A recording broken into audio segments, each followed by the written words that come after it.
ನಮಸ್ಕಾರ ವೀಕ್ಷಕರೇ, ಶುಭೋದಯ. ಮುದ್ರಾ ಮೆಡಿಸಿನ್ ಕಾರ್ಯಕ್ರಮಕ್ಕೆ ನಿಮ್ಮೆಲ್ಲರಿಗೂ ಆತ್ಮೀಯ ಸ್ವಾಗತ. ನಾನು ಶ್ರುತಿ.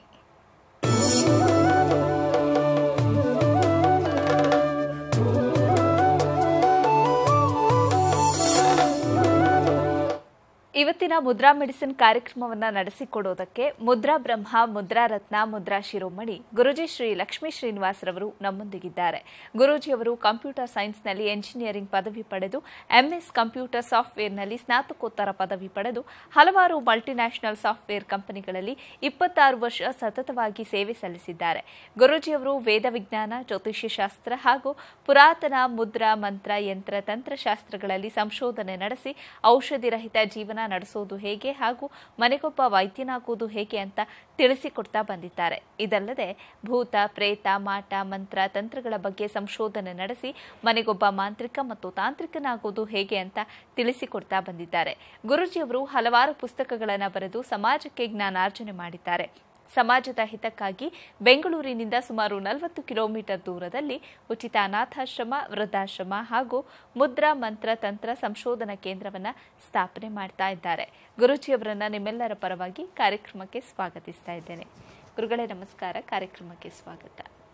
ಆತ್ಮೀಯ ವೀಕ್ಷಕ ಬಾಂಧವರಿಗೆಲ್ಲ ನಮಸ್ಕಾರ. ಗುರೂಜಿ, ಇವತ್ತಿನ ಕಾರ್ಯಕ್ರಮದಲ್ಲಿ ನಮ್ಮ ವೀಕ್ಷಕರಿಗೆ ಯಾವ ವಿಚಾರದ ಬಗ್ಗೆ ತಿಳಿಸ್ಕೊಡ್ತಾ ಇದ್ದೀರಿ?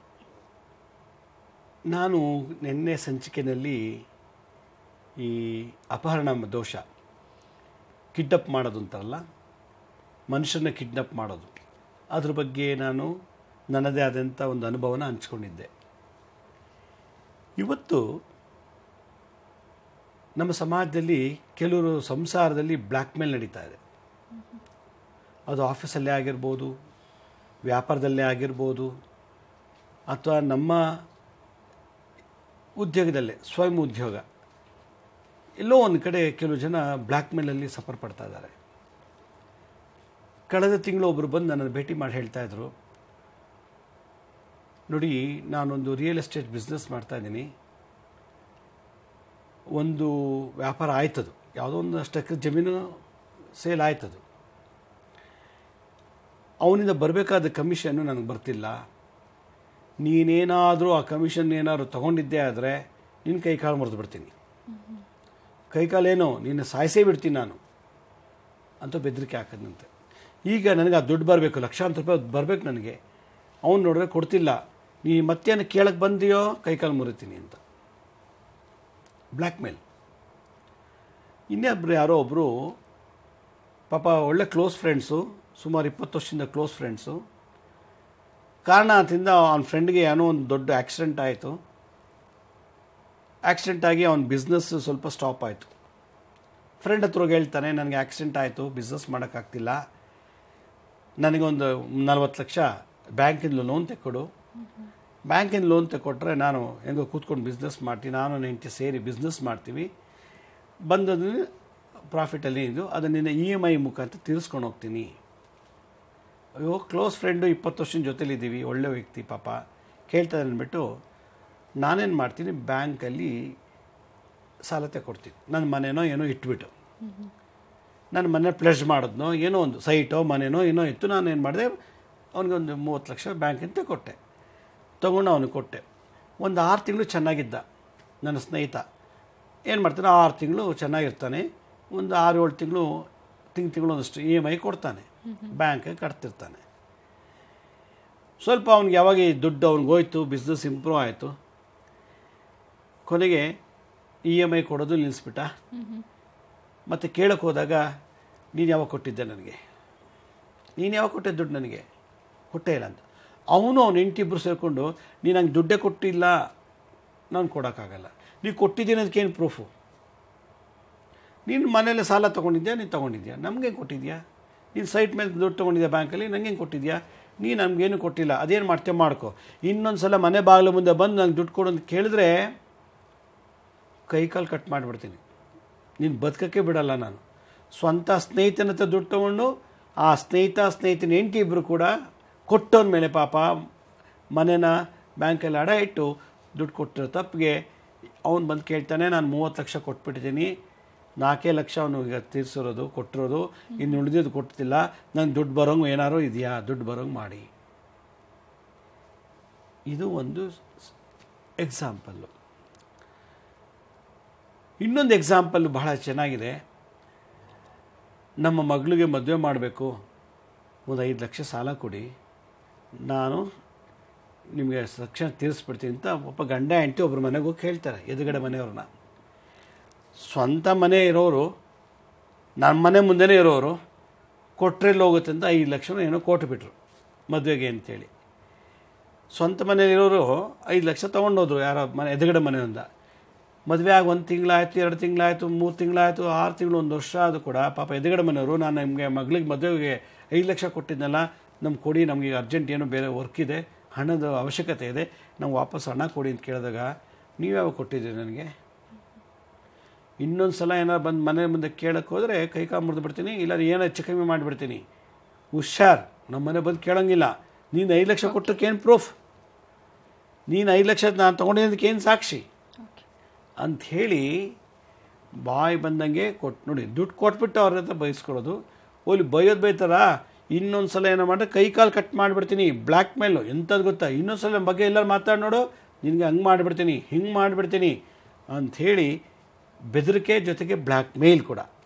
ಹಿಂಗೇನೋ ಮಾಡೋದು ನಿನ್ನ ಮಗಳ ಕೈಯೋ ಕಾಲ ಏನೋ ಗತಿ ಕಾಣಿಸ್ಬಿಡ್ತೀವಿ ನಾವು ಅಂತ ಹೇಳ್ತಾರೆ.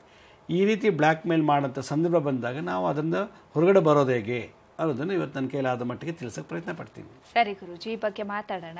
ವೀಕ್ಷಕರೇ, ಮುದ್ರಾ ಮೆಡಿಸಿನ್ ಕಾರ್ಯಕ್ರಮ ಮುಂದುವರಿಯುತ್ತೆ ಪುಟ್ಟ ವಿರಾಮದ ನಂತರ ಮುದ್ರಾ ಮೆಡಿಸಿನ್ ಕಾರ್ಯಕ್ರಮಕ್ಕೆ ಮತ್ತೊಮ್ಮೆ ಸ್ವಾಗತ.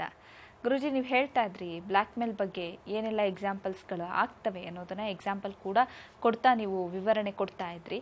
ಬ್ಲ್ಯಾಕ್ ಮೇಲ್ ಇವತ್ತಿನ ದಿನದಲ್ಲಿ ಪ್ರತಿಯೊಂದು ಕ್ಷೇತ್ರದಲ್ಲೂ ಆಗ್ತಾ ಇರುತ್ತೆ. ಇದನ್ನ ಮುದ್ರಾ ಮಂತ್ರ ತಂತ್ರದ ಮುಖಾಂತರ ತಡಿಬಹುದಾ, ಹೇಗೆ ಅಂತ? ಖಂಡಿತ. ಯಾಕೆಂದರೆ ಕೆಲವೊಂದು ಪ್ರೂಫೇ ಇಲ್ಲ ಅಂದಾಗ ನೀವು ಕೋರ್ಟ್ಗೆ ಹೋದ್ರೆ ಏನು ಲಾಭ? ಹೌದು. ಈಗ ನಾನು ವಿರಾಮಕ್ಕೆ ಮುಂಚೆ ಹೇಳಿದಂಥ ಎಕ್ಸಾಂಪಲ್ಲಿ 5 ಲಕ್ಷ ಕೊಟ್ಟಿದ್ದಕ್ಕೆ ಏನು ಬರವಣಿಗೆ ಏನು ಪ್ರೂಫ್ ಇದೆ? 30 ಲಕ್ಷ ಅವ್ನು ಬ್ಯಾಂಕಲ್ಲಿ ತೊಗೊಂಬಿಟ್ಟು ಅವ್ನು ಕೊಟ್ಟ, ಅವ್ನಿಗೆ ಕೊಟ್ಟಿದ್ದಾರೆ ಅಂತ ಏನು ಗ್ಯಾರಂಟಿ ಅಂತ ಅವ್ನು ಕೇಳ್ತಾನೆ. ನನಗೆ ಕೊಟ್ಟಿದ್ದೆ ಅಂತ ಏನು ಗ್ಯಾರಂಟಿ? ನೀನು ಮನೆ ಅಡ ಇಟ್ಟರೆ ತೊಗೊಂಡೆ, ನೀ ಏನು ಮಾಡಿದ್ರೆ ಗೊತ್ತಿಲ್ಲ, ನನಗೆ 30 ಲಕ್ಷ ನೀನು ಕೊಟ್ಟಿಲ್ಲ, ನಾನು ತೊಗೊಂಡಿಲ್ಲ ಅಂತೇಳಿ ಗಂಡ ಹೆಂಡತಿ ಇಬ್ಬರವನಿಗೆ ಚೀಮಾರಿ ಹಾಕಿದ್ರು. ಇನ್ನೊಂದು ಯಾವುದೋ ಒಂದು ವೀಡಿಯೋ ಕೈಲಿ ಇಟ್ಕೊಂಡ್ಬಿಟ್ಟು ಈ 5 ಲಕ್ಷ 10 ಲಕ್ಷ ಕೊಡ್ತೀಯ ಇಲ್ಲೋ ಹೇಳೋ, ಇಲ್ಲ ನಾನು ಅದನ್ನು TV ಚಾನಲ್ ಕೊಡ್ತೀನಿ ಅಂತ ಒಬ್ಬನು ಬ್ಲ್ಯಾಕ್ ಮೇಲ್ ಮಾಡಿದ್ದಾನೆ. ಇಲ್ಲಾಂದರೆ ನಾನು ಎಲ್ಲ ಚಾನಲ್ಗೂ ಕೊಡ್ತೀನಿ ನಾನು ಅಂಥೇಳಿ ಅವನೇನೋ ಬಿಸ್ನೆಸ್ಸಲ್ಲಿ ಏನೋ ಟ್ರಿಪ್ಗೆ ಹೋಗಿದ್ದಂತೆ. ಬಿಸ್ನೆಸ್ ಟ್ರಿಪ್ಪಲ್ಲಿ ಅಲ್ಲೆಲ್ಲೋ ಒಂದು ಕಡೆ ಸ್ವಂತ ಸ್ನೇಹಿತನೇ ಯಾವುದೋ ಕಂಟ್ರಿಗೆ ಹೋಗಿದ್ದಾನೆ ಬಿಸ್ನೆಸ್ ಟ್ರಿಪ್ನಲ್ಲಿ. ಅಲ್ಲಿ ಏನು ನಡೀತೋ ಗೊತ್ತಿಲ್ಲ, ವೀಡಿಯೋ ಮಾಡಿಬಿಟ್ಟಿದ್ದಾನೆ. ಇಲ್ಲಿ ಬಂದಮೇಲೆ ನಿನಗೆ ನಾನು ಹೇಳೋದು ಕೊಡಲಿಲ್ಲ ದುಡ್ಡು ಅಂದರೆ ನಾನು ಎಲ್ಲ ಚಾನಲ್ ಕೊಡ್ತೀನಿ, ನಿನ್ನ ಹೆಂಡ್ತಿಗೆ ಕೊಡ್ತೀನಿ, ನಿಮ್ಮ ಅಪ್ಪಂಗೆ ಕೊಡ್ತೀನಿ, ನಿಮ್ಮ ಅಮ್ಮಂಗೆ ತೊಗೊಂಡು ವೀಡಿಯೋ ಕೊಡ್ತೀನಿ, ಎಲ್ಲ ಕಡೆ ವೈರಲ್ ಮಾಡಕ್ಕೆ ಬಿಡ್ತೀನಿ ಅಂತೇಳಿ. ಅದೇನು ತಪ್ಪು ಮಾಡಿದನೇನೋ ಅವ್ನು ಬಂದು ನಾನು ಕೇಳ್ತಾನೆ, ಏನು ಹೇಳಪ್ಪ ಅದು ನಿನ್ನ ವೀಡಿಯೋದಲ್ಲಿ ಏನಿದೆ ಅಂದರೆ ನಂಗೆ ಹೇಳೋಕ್ಕೆ ಇಷ್ಟ ಇಲ್ಲ, ನಾನು ಹಂಗೆ ಮಾಡ್ತಾ ಇದ್ದಾನೆ. ಈಗ ಅವ್ರು ನನಗೆ ತಡಿಬೇಕು, ಏನು ಮಾಡೋದು? ಇಲ್ಲ ನನ್ನ ಪ್ರೆಸ್ಟೇಜ್ ಕ್ವಶನು, ನನ್ನ ಹೆಂಡತಿ ಡೈವರ್ಸ್ ಕೊಟ್ಬಿಡ್ತಾಳೆ, ನನ್ನ ಮಕ್ಳದೊಂದು ದೂರ ಆಗ್ತಾರೆ, ನನ್ನ ಅಣ್ಣ ತಮ್ಮಂದಿರು ಅಕ್ಕ ತಂಗಿರು ಎಲ್ಲ ಅವ್ನುಗಳು ಅಂತ ಹೇಳ್ತಾನೆ. ಏನೋ ಒಂದು ಸೀರಿಯಸ್, ಅವ್ನು ಕೊಲೆ ಮಾಡಿದ್ದಾನೋ, ರೇಪ್ ಮಾಡಿದ್ದಾನೋ, ದರೋಡೆ ಮಾಡಿದಾನೋ ಗೊತ್ತಿಲ್ಲ, ಒಟ್ಟಿನಲ್ಲಿ ವೀಡಿಯೋ ಅವನ ಹತ್ರ ಇದೆಯಂತೆ, ಅದೇನೋ ಗೊತ್ತಿಲ್ಲ. ಒಟ್ಟಿನಲ್ಲಿ ಅವನು ಬ್ಲ್ಯಾಕ್ ಮೇಲ್ ಮಾಡ್ತಾ ಇದ್ದಾನೆ. ಒಂದು ವೀಡಿಯೋ ಜಸ್ಟ್ ಒಂದು 2-3 ಮಿನಿಟ್ಸ್ ಒಂದು ವೀಡಿಯೋ ಇಟ್ಕೊಂಡು ದುಡ್ಡು 10 ಲಕ್ಷ ಕೊಟ್ಟನಂತೆ, ಮತ್ತೆ ಕೊಡು, ಇಲ್ಲ ನಾನು ವೈರಲ್ ಮಾಡ್ತೀನಿ, ಇದನ್ನೆಲ್ಲ TV ಚಾನಲ್ ಕೊಡ್ತೀನಿ, ಎಲ್ಲ ವೆಬ್ಸೈಟಲ್ಲಿ ಹಾಕ್ಬಿಡ್ತೀನಿ ಅಂತ. ಇಲ್ಲಿ ಕಂಪ್ಲೇಂಟ್ ಕೊಟ್ಟು ಅವನು ಅರೆಸ್ಟ್ ಮಾಡಿಸ್ಬೋದು, ತಪ್ಪೇನಿಲ್ಲ. ಆದರೆ ಮುಂದೆ ಇರೋ ದೊಡ್ಡ ಆಘಾತ ಇದೆ, ತೊಂದರೆ ಇದೆ ಅನ್ನೋದು ಭಯ ಮನಸ್ಸಲ್ಲಿ ಅವನಿಗೆ. ಇದು ಒಂದು ಸಿಚುಯೇಷನ್ನು. ಒಬ್ಬರು ಇತ್ತೀಚೆಗೆ ಒಂದು 2 ತಿಂಗಳ ಹಿಂದೆ ಒಬ್ರು ಬಂದು ಮಾತಾಡ್ತಿದ್ರ ನಂತರ ಕೇಳ್ತಾ ಇದ್ರು ಅವರು, ಅವ್ರ ಮನೆಗೂ ಇವ್ರ ಮನೆಗೂ ಮಧ್ಯದಲ್ಲಿ ಒಂದು ಪ್ಯಾಸೇಜ್ ಬಿಡಬೇಕು, ಪ್ಯಾಸೇಜ್ ಬಿಡದೆ ಕಟ್ಟಿಬಿಟ್ಟಿದ್ದಾರೆ. ಮೊನ್ನೆನ ಹೇಳುವಂತೆ ಕಟ್ಟುವಾಗ, ನೋಡಪ್ಪ ನಮ್ಮ ಮನೆಗೂ ನಿಮ್ಮ ಮನೆಗೂ ಮಧ್ಯೆ 3 ಅಡಿಗೆ ಬಿಡಬೇಕು, ಕಾರ್ಪೊರೇಷನ್ ರೂಲ್ಸ್ ಪ್ರಕಾರ ನೀನು ನಮ್ಮ ಕರೆಕ್ಟಾಗಿ ಗೋಡೆಗೆ ಟಚ್ ಮಾಡಿ ಕಟ್ತಾ ಇದೆಯಾ, ನೀನು ಕಟ್ಟಕೂಡ್ದು ಅಂತ ಕೇಳಿದಾಗ, ನಾನು ಹಂಗೆ ಕಟ್ಟೋದು, ಏನು ಮಾಡ್ತೀನಿ ನೋಡೋಣ, ನೀನೇನಾದ್ರು ನನ್ನ ತೊಂದರೆ ಕೊಟ್ಟರೆ ನಿನಗೆ ಸರಿಯಾಗಿ ನಾನು ಕೈಕಾಲು ಮುರಿದಾಕ್ಬಿಡ್ತೀನಿ, ನಿನಗೂ ನಿನ್ನ ಮಕ್ಕಳಿಗೆಲ್ಲ ಮಾಡಿಬಿಡ್ತೀನಿ ಅಂತೇಳಿ. ಪಾಪ ಇವ್ರು ತುಂಬ ಸಾಫ್ಟು. ಅವ್ರು ಪೊಲೀಸ್ ಹತ್ರ ಹೋಗಿ ಕಂಪ್ಲೇಂಟ್ ಕೊಟ್ಟರು, ಒಂದು ಕೋರ್ಟ್ಗೂ ಕೂಡ ನೋಟಿಸ್ ಕಳಿಸಿದ್ದಾರೆ ಕೋರ್ಟ್ ಮುಖಾಂತರ. ಆದರೂ ಕೂಡ ಅವನು ಕಟ್ಟೇ ಬಿಟ್ಟಿದ್ದಾನೆ. ಈಗ ಅವ್ರ ಮನೆ ಕಿಟಕಿಗೆ ಬೆಳಕಿಲ್ಲ ಏನಿಲ್ಲ, ಕಿಟಕಿ ಡೈರೆಕ್ಟಾಗಿ ಓಪನ್ ಮಾಡೋ ಗೋಡೆ ಕಾಣುತ್ತೆ. ಈ ಥರ ಇದೆ ಸಿಚುವೇಶನು. ಅದನ್ನು ಕೇಳಕ್ಕೆ ಹೋದರೆ ರೌಡಿಸಮ್ ಮಾಡೋದು, ಕೊಲೆ ಮಾಡ್ತಿದ್ದೆ ಎದುರಿಸೋದು, ಹೊಡೆಯೋದು, ಬೈಯೋದು, ವಿಚಿತ್ರವಾದ ಹಿಂಸೆ ಕೊಡ್ತಾ ಇದ್ದಾರಂತೆ. ಇನ್ನೂ ಮುಗ್ತಿಲ್ವಂಥದ್ದು. ಕೋರ್ಟಲ್ಲಿ ಕೇಸ್ ಇದೆ. ಕೋರ್ಟ್ ಕೇಸ್ ಇದ್ರೂ ಕೂಡ ಅವನು ಸರಿಯಾಗಿ ಅಟೆಂಡ್ ಆಗ್ತಿಲ್ಲ, ಅಲ್ಲಿ ಅಟೆಂಡ್ ಆಗಲ್ಲ, ಇಲ್ಲಿ ಬಂದು ನಮಗೆ ಸಿಕ್ಕಾಪಟ್ಟೆ ಮನೆ ಮುಂದೆ ಏನೋ ತಂದು ಹಾಕಿ ಗಲಾಟೆ ಮಾಡಿಸೋದು, ನೀರು ಚೆಲ್ಲೋದು, ಕೆಟ್ಟ ಅಳಿಸೋಗಿರೋ ಪದಾರ್ಥಗಳೆಲ್ಲ ಮನೆ ಮುಂದೆ ಸುರಿಯೋದು, ಕೊನೆಗೆ ಅವರೇ ಮನೆ ಖಾಲಿ ಮಾಡ್ಕೊಂಡು ಹೊರಟೋಗ್ಬೇಕು ಆ ಲೆವೆಲ್ಗೆ ಹರಾಸ್ಮೆಂಟ್ ಮಾಡ್ತಿದ್ದಾನಂತೆ. ಕಟ್ಟಿರೋದು ಮೊದಲೇ ತಪ್ಪು. ಅವನು ಅವ್ರ ಸೈಟಿಂದ ಹೊರಗಡೆ ಕಟ್ಟಬೇಕಾದ್ರೆ ಅವ್ರ ಸೈಟಿಂದ ಎಕ್ಸಸ್ ತೊಗೊಂಡು ಕಟ್ಟಿಬಿಟ್ಟಿದ್ದಾನೆ. ಕಟ್ಟಿದ್ದು ಅಲ್ಲದೆ ಈ ರೀತಿ ತೊಂದರೆ ಕೊಡ್ತಾ ಇದ್ದಾನೆ, ಬ್ಲ್ಯಾಕ್ ಮೇಲ್ ಮಾಡ್ತಿದ್ದಾನೆ. ಈಗ ಅವರು ನಾನು ಈ ಮನೆ ಮಾರಿಬಿಟ್ಟು ಬೇರೆ ಕಡೆ ಹೋಗಬೇಕು ಅಂತ ಬಂದಂತ ಕೇಳಿದ್ರು. ನೀವು ಮನೆನೂ ಮಾರೋದು ಬೇಡ, ಏನೂ ಬೇಡ, ಹೆಂಗೂ ಇದ್ದೀರಾ, ಕಷ್ಟಪಟ್ಟು ಇದ್ಬಿಡಿ, ಅವನೇ ಅದನ್ನು ಸರಿಪಡಿಸ್ಕೊಳ್ತಾನೆ ಅನ್ನೋ ಮಟ್ಟಿಗೆ ನಾನು ಸಮಾಧಾನ ಮಾಡಿದೆ. ಅವ್ರಿಗೊಂದು ಈ ಮಂತ್ರ ಈ ತಂತ್ರ ಎಲ್ಲ ಹೇಳ್ಕೊಟ್ಟೆ, ನಾನು ಮುದ್ರ ಎಲ್ಲ ಹೇಳ್ಕೊಟ್ಟೆ. ಇಲ್ಲಿ ಬರಬೇಕಾದಂಥ ದುಡ್ಡು ಬರಬೇಕು ಅನ್ನೋಂದಾಗ ಕೊಡೋಕ್ಕಾಗ್ದೇನೆ ಇದ್ದಾಗ ಅವನೇನು ಮಾಡ್ತಾರೆ, ರೌಡಿಸಮ್ ಮಾಡಿಸೋದು, ಬ್ಲ್ಯಾಕ್ ಮೇಲ್ ಮಾಡೋದು, ಬೈಯೋದು, ಏನೋ ತೊಂದರೆಗಳು ಮಾಡ್ತಾರೆ. ಈ ಥರ ಸಮಾಜ ಜಾಸ್ತಿ ಆಗ್ತದೆ ಇವತ್ತಿನ ದಿವಸ. ಕ್ಲೋಸ್ ಫ್ರೆಂಡ್ಸೇ ಈ ರೀತಿ ಮಾಡ್ತಾರೆ, ಸಂಬಂಧಿಕರು ಈ ರೀತಿ ಮಾಡ್ತಾ ಇದ್ದಾರೆ. ಈ ಥರ ಇದ್ದಾಗ ನಾವು ಯಾರು ನಂಬಬೇಕು ಅನ್ನೋದು ದೊಡ್ಡ ಪ್ರಶ್ನೆ. ಅದರಿಂದ ಕಷ್ಟ ಕಾಲದಲ್ಲಿ ನಾವು ಒಳ್ಳೇದು ಮಾಡಬೇಕಾ ಬೇಡವಾ ಅನ್ನೋ ಒಂದು ಚಿಂತೆ ಬರುತ್ತೆ. ಮದುವೆ ಅಂತ ಕೇಳೋದಕ್ಕೆ ಕೊಟ್ಟಿದ್ದಕ್ಕೆ ನೀವು ಕೊಟ್ಟೇ ಇಲ್ಲ ದುಡ್ಡು ಅಂತ ಅಂದಮೇಲೆ ನಾವ್ಯಾಕೆ ಒಳ್ಳೇದು ಮಾಡಬೇಕು ಅನ್ನೋ ಒಂದು ಪ್ರಶ್ನೆ ಬಂತು. ಸ್ವಂತ 20 ವರ್ಷದಿಂದ ಜೊತೆಲಿದ್ದಂಥ ಸ್ನೇಹಿತನೇ ಬ್ಯಾಂಕಿಂದ ನನಗೆ ಲೋನ್ ತೆಗೆಸ್ಕೊಂಡ್ಬಿಟ್ಟು ನನಗೆ ಮೋಸ ಮಾಡ್ತೀನಿ ಅಂತಂದರೆ ಯಾರು ಸ್ನೇಹಿತ ಅಂತ ಕರೀಲಿ?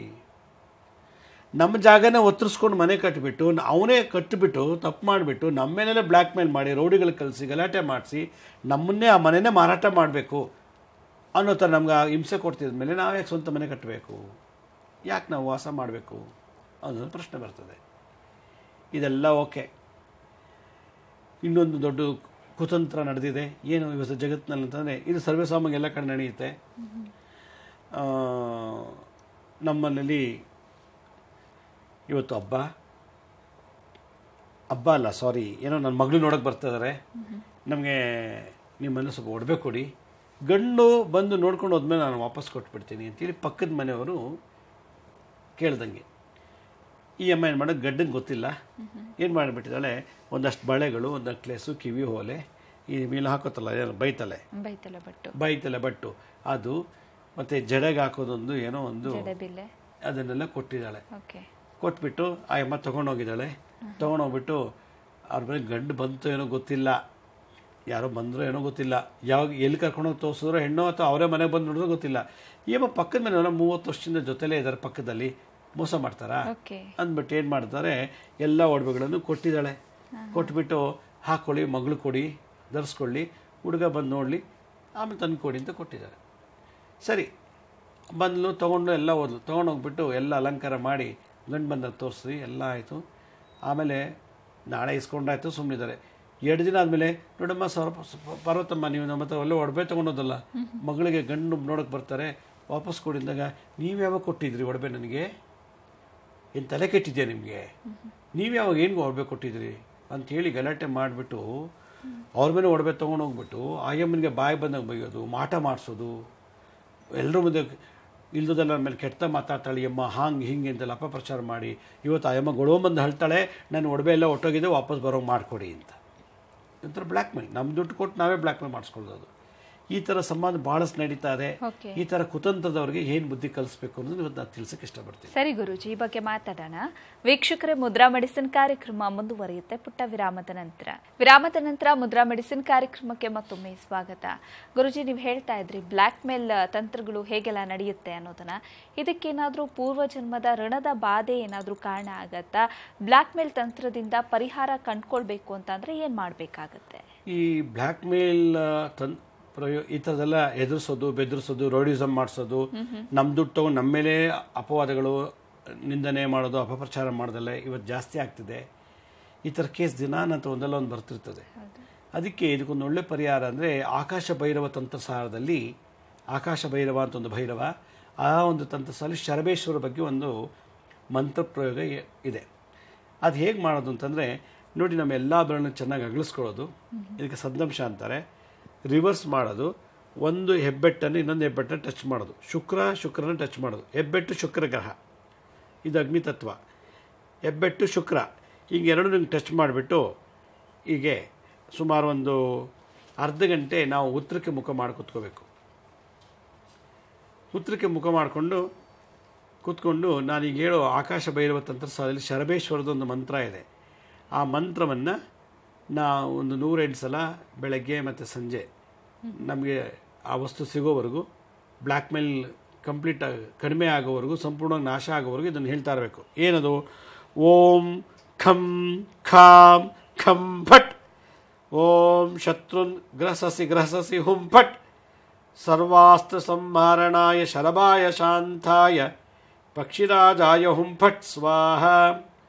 ಓಂ ಖಂ ಖಾಂ ಖಂ ಫಟ್, ಶತ್ರುನ್ ಗ್ರಸಸಿ ಹುಂ ಫಟ್, ಸರ್ವಾಸ್ತ್ರ ಸಂಹಾರಣಾಯ ಶರಭಾಯ ಶಾಂತಾಯ ಪಕ್ಷಿರಾಜಾಯ ಹುಂ ಫಟ್ ಸ್ವಾಹ ನಮಃ ಅನ್ನೋ ಮಂತ್ರನ ಹೇಳ್ಬೇಕು. ಇಲ್ಲಿ ಏನಾಗುತ್ತೆ ಅಂದರೆ ನಮಃ ಅನ್ನೋ ಒಂದು ಮಂತ್ರವನ್ನು ನಾವು ಸೇರಿಸ್ಕೋಬೇಕಿಲ್ಲಿ. ಓಂ ಖಂ ಖಾಂ ಖಂ ಫಟ್ ಅಂತ ಬರುತ್ತಿದ್ದಲ್ಲಿ ಖಂಡಿಸೋದು ಅಂತ ಅರ್ಥ. ಯಾರು ನಮ್ಮನ್ನು ದೋಷಿಸ್ತಾ ಇದ್ದಾರೋ, ನಮ್ಮ ಮೇಲೆ ಇಲ್ಲಸದ ಅಪವಾದ ಮಾಡ್ತಿದ್ದಾರೋ, ಬ್ಲ್ಯಾಕ್ ಮೇಲ್ ಮಾಡ್ತಿದ್ದಾರೋ ಅವ್ರನ್ನ ಖಂಡಿಸು. ಗ್ರಹ ಸಸಿ ಅಂತ ಅವನನ್ನು ಗ್ರಹಿಸಿ ಒಳ್ಳೆ ಬುದ್ಧಿ ಕೊಟ್ಟು, ಅವನು ಚಾಕುಲ್ ಹಾಕ್ಬಿಡ್ತೀನಿ, ಮಚ್ಚಲ್ಲಿ ಹೊಡಿತೀನಿ, ದೊಣ್ಣೆಲ್ಲಿ ಹೊಡಿತೀನಿ ಅಂತ ಸರ್ವಾಸ್ತ್ರ, ಎಲ್ಲ ಥರ ಯುದ್ಧದ ಅಸ್ತ್ರಗಳು, ಆ ಎಲ್ಲ ಅಸ್ತ್ರಗಳನ್ನು ಸಂಹರಣ ಮಾಡು ಅಂತೇಳಿ ಈ ಮಂತ್ರದಲ್ಲಿ ಬರುತ್ತೆ.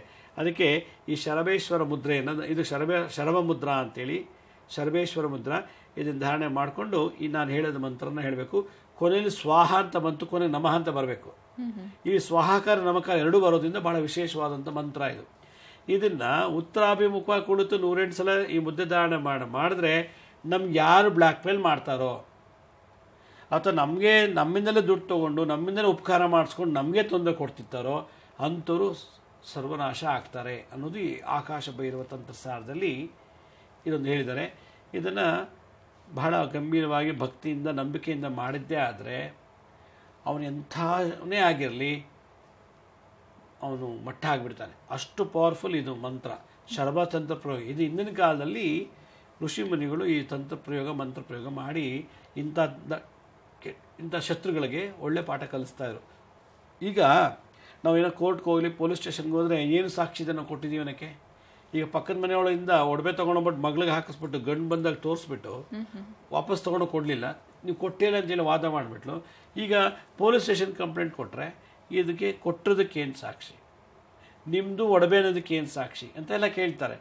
ಸುಮ್ಮನೆ ವರ್ಷಾಂಗಟ್ಲೆ ಕೇಸ್ ನಡೆಯುತ್ತೆ. ಆದರೂ ಕೂಡ ಗೆಲ್ಲೋರು ಯಾರು? ನಮ್ಗೆ ಯಾರು ಮೋಸ ಮಾಡಿದ್ರು ಅವರೇ ಗೆಲ್ಲೋದು. ಯಾಕೆಂದರೆ ನಮ್ಮ ಹತ್ರ ಏನು ಪ್ರೂಫ್ ಇಲ್ವಲ್ಲ. ಅಂಥವ್ರಿಗೆ ಸರಿಯಾಗಿ ಬುದ್ಧಿ ಕಲಿಸ್ಬೇಕು ಇವತ್ತಿನ ಕಾಲದಲ್ಲಿ ಅಂದರೆ ಇದೊಂದೇ ದಾರಿ ಅಂತ ನನ್ನ ಅನಿಸಿಕೆ. ಅದರಿಂದ ಶರಭೇಶ್ವರ ಬಹಳ ವಿಶೇಷವಾದಂಥ ದೇವರು. ಈ ಮಂತ್ರ ಜಪದಿಂದ ಅವ್ರನ್ನ ನಿವಾರಣೆ ಮಾಡ್ಬೋದು. ತಂತ್ರ ಏನು ಮಾಡಬೇಕು? ಒಂದು ನಿಂಬೆಹಣ್ಣು, ಒಂದು ಚಮಚ ಉಪ್ಪು, ಒಂದು 4-5 ಒಣಮೆಣಸಿನ್ಕಾಯಿ. ನಿಂಬೆಹಣ್ಣು ರಾಹು, ಉಪ್ಪು ಚಂದ್ರ, ಒಣಮೆಣಸಿನ್ಕಾಯಿ ಕುಜ. ಚಂದ್ರ ರಾಹು ಕುಜ ಶಾಂತಿ ಮಾಡಿಬಿಡಬೇಕು. ಕೈಲಿಟ್ಕೊಂಡು ನಾನು ಹೇಳಿದ ಮಂತ್ರನ 108 ಸಲ ಜಪ ಮಾಡಿಬಿಟ್ಟು ಯಾರು ನಮಗೆ ತೊಂದರೆ ಕೊಟ್ಟಿದ್ದಾರೋ, ಬ್ಲ್ಯಾಕ್ ಮೇಲ್ ಮಾಡ್ತಿದ್ದಾರೋ ಅವರ ಮನೆ ಮುಂದೆ ಇದನ್ನು ಹಾಕ್ಬಿಟ್ಟ ಅಂತಂದರೆ ಸರ್ವನಾಶ ಆಗಿಬಿಡ್ತಾರೆ. ಇವತ್ತು ಕೋರ್ಟ್ಗೆ ಹೋದರೂ ಆಗದೆ ಇರೋವಂಥದ್ದು, ಪೊಲೀಸ್ ಸ್ಟೇಷನ್ಗೆ ಹೋದರೂ ಆಗದೆ ಇರೋವಂಥ ಕೆಲಸ ಈ ತಂತ್ರದಲ್ಲಿ ಮಾಡಬೇಕು. ಇಂಥ ಮಹಾಪಾಪಿಗಳಿಗೆ, ಇಂಥ ದ್ರೋಹಿಗಳಿಗೆ ನಾವು ಪಾಠ ಕಲಿಸ್ಬೇಕು ಅಂದರೆ ನಮ್ಮನ್ನೇ ಒಡವೆ ತೊಗೊಂಡು ಹೋಗಿ ನಮಗೆ ಕೊಡಲಿಲ್ಲ ಅಂದರೆ, ನಾವು ಏನೋ ಸ್ನೇಹಿತ ಅಂತೇಳಿ ದುಡ್ಡು ಕೊಡಿಸಿದ್ಗೆ ಅವ್ನು ವಾಪಸ್ ಕೊಡಲಿಲ್ಲ ಅಂದರೆ ಬ್ಲ್ಯಾಕ್ ಮೇಲ್ ಮಾಡೋದು, ತೊಗೊಂಡ್ಬಿಟ್ಟು ನಮ್ಮಲ್ಲಿ ದೌರ್ಜನ್ಯ. ಓಲಿ ಕೊಡಲ್ಲ ಅಂತ ಆದರೆ ಏನೋ ಅನ್ಬಿಡ್ಬೋದು, ನೀನು ಕೊಟ್ಟೇ ಇಲ್ಲ, ನೀನು ಕೇಳಕ್ಕೆ ಬಂದರೆ ಕಾಯಿ ಮುರಿದು ಬಿಡ್ತೀನಿ, ನಿನ್ನ ಕಾಲು ಮುರಿದು ಬಿಡ್ತೀನಿ, ಸಾಯಿಸ್ಬಿಡ್ತೀನಿ, ನಿನ್ನ ಮಗನ ಕೊಂದು ಬಿಡ್ತೀನಿ, ನಿನ್ನ ಮಗಳು ಕೊಂದು ಬಿಡ್ತೀನಿ ಅಂತ ಬೆದರಿಸಿ ಆ ಕೇಸನ್ನು ಮುಚ್ಚೋಕ್ಕೆ ಪ್ರಯತ್ನ ಪಟ್ಟಾಗ ಇಂಥ ಮಹಾಪಾಪಿಗಳಿಗೆ ಏನು ಮಾಡಬೇಕು? ದುಷ್ಟ ಸಂಹಾರನ ಈ ರೀತಿಯೇ ಮಾಡಬೇಕು. ಆದ್ದರಿಂದ ಇಲ್ಲಿ ಈ ಒಂದು ಗ್ರಹಸಸಿ ಅಂತ ಗ್ರಹಸಸಿ ಹುಂ ಫಟ್ ಅಂತ ಒಂದು ಬರುತ್ತೆ. ಅವ್ನಿಗೆ ಹಂಗೆ ಹಿಂಸೆ ಕೊಡ್ತಾನಂತೆ ಭಗವಂತ. ಕೊಟ್ಬಿಡ್ಬೇಕಪ್ಪ ಒಂದು ದುಡ್ಡು, ಅಯ್ಯೋ ಅವ್ರು ಒಡವೆ ಕೊಟ್ಬಿಡ್ಬೇಕಪ್ಪ ಅನ್ನೋ ಲೆವೆಲ್ ತಂದಿರ್ತಾನಂತೆ. ಸರ್ವಾಸ್ತ್ರ ಸಂಹಾರಣ ಅಂದರೆ ಯಾವ ಅಸ್ತ್ರಗಳನ್ನು ತೊಗೊಂಬಂದು ಎದುರಿಸ್ತೀನಿ ಅಂತಾನೋ ಅದು ಅವನಿಗೆ ಆಗ್ಬರ್ಬಾರ್ದು. ಆ ಅಸ್ತ್ರ ಅವನಿಗೆ ನಿಂಗೆ ಲಾಂಗ್ ಅಂತ ತೊಗೊಂಡು ನೋಡಿತಾನೆ, ಅವ್ನು ಲಾಂಗ್ ಮುಟ್ಟಕ್ಕೆ ಆಗಲ್ಲ. ಅವನಿಗೆ ಲಾಂಗಲ್ಲಿ ಕೊಚ್ಚಾಕ್ಬಿಡ್ತೀನಿ, ಮಚ್ಚಲ್ಲಿ ತಲೆ ತೆಗೆದು ಬಿಡ್ತೀನಿ ಅಂದರೆ ಆ ಮಚ್ಚು ಲಾಂಗ್ ಅವನಿಗೆ ವಿರುದ್ಧವಾಗಿ ವರ್ಕ್ ಆಗತ್ತಂತೆ. ಅಷ್ಟು ಪವರ್ಫುಲ್ ಈ ಮಂತ್ರದ್ದು. ಆದರೆ 2-3 ಸಲ ಹೇಳಿದ್ರೆ ಈ ಮಂತ್ರ ವರ್ಕ್ ಆಗಲ್ಲ. ಈ ಸಾಧನೆ ಮಾಡ್ತಾ ಇರಬೇಕು. ಸಾಧನೆ ಮಾಡಿ ಅದನ್ನು ಹುಣ್ಣಿಮೆ ಅಮಾವಾಸ್ಯೆ ದಿವಸ ಈ ಒಂದು ತಂತ್ರ ಪ್ರಯೋಗ ಮಾಡಿಬಿಟ್ಟ ಅಂದರೆ ನಮ್ಗೆ ಯಾರು ನಮ್ಮಿಂದಲೇ ಉಪಕಾರ ಪಡೆದು ನಮಗೆ ತೊಂದರೆ ಕೊಡ್ತಿರ್ತಾರೋ ಅವರು ಸರ್ವನಾಶ ಆಗ್ತಾರೆ. ಅದರಿಂದ ಇಲ್ಲಿ ಈ ಶರಭಾಯ ಪಕ್ಷಿರಾಜಾಯ ಅಂತ ಒಂದು ಬರುತ್ತಿಲ್ಲಿ. ಶರಭ ಪಕ್ಷಿ ರೂಪದಲ್ಲಿರುವಂಥ ದೇವರವರು, ಶಿವನ ಒಂದು ಪ್ರತಿರೂಪ. ನರಸಿಂಹದೇವರಿಗೆ ಪ್ರಾಣ ಕೊಟ್ಟಂಥ ದೇವತೆ ಅದು.